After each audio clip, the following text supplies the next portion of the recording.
লাল কেল্লা, যা লাল কিল্লা নামেও পরিচিত, ভারতের দিল্লিতে অবস্থিত একটি ঐতিহাসিক মুঘল দুর্গ। ১৬৩৯ সালের ১২ই মে সম্রাট শাহজাহান আগ্রা থেকে তার রাজধানী বর্তমানে দিল্লিতে সরিয়ে আনার সময় সম্রাট শাহজাহান লাল কেল্লা নির্মাণ করেন। মূলত সম্রাট শাহজাহানের প্রিয় রং লাল এবং সাদা রঙে সজ্জিত লাল কেল্লা। দুর্গটির নকশা করেন ওস্তাদ আহমেদ লাহোরী, যিনি তাজমহলের নকশার জন্য বিখ্যাত। লালকেল্লা শাহজাহানের রাজত্বকালে মুঘল স্থাপত্যের উচ্চতার প্রতীক, যা পারস্যের প্রাসাদের প্রভাব এবং আদিবাসী ভারতীয় স্থাপত্য উপাদানের মিশ্রণ ঘটায়। দুর্গের উচ্চতা ১০৮ ফুট উঁচু। দুর্গের লাহোর গেট লালকেল্লার প্রধান প্রবেশদ্বারগুলির মধ্যে একটি। লালকেল্লা ২ শতাব্দী ধরে মুঘল সম্রাটদের প্রধান বাসস্থান ছিল।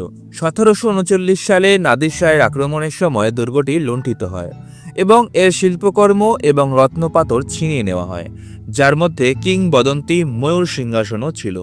১৮৫৭ সালের ভারতীয় বিদ্রোহের পর ব্রিটিশরা এর অনেক মার্বেল পাথরের কাঠামো ভেঙে ফেলে, যদিও প্রতিরক্ষামূলক দেওয়ালগুলি অক্ষত ছিল। পরবর্তীতে দুর্গটি একটি সামরিক গ্যারিসন হিসেবে পুনর্ব্যবহৃত করা হয়। ১৯৪৭ সালের ১৫ই আগস্ট ভারতের প্রথম প্রধানমন্ত্রী জওহরলাল নেহরু লালকেল্লার প্রধান প্রবেশদ্বার লাহোরী গেটের উপরে ভারতীয় পতাকা উত্তোলন করেন। তারপর থেকে ভারতের প্রধানমন্ত্রী প্রতি বছর স্বাধীনতা দিবসের প্রধান ফটকে আনুষ্ঠানিকভাবে জাতীয় পতাকা উত্তোলন করে থাকেন এবং এর প্রাচীর থেকে জাতির উদ্দেশ্যে সম্প্রচারিত ভাষণ দেন।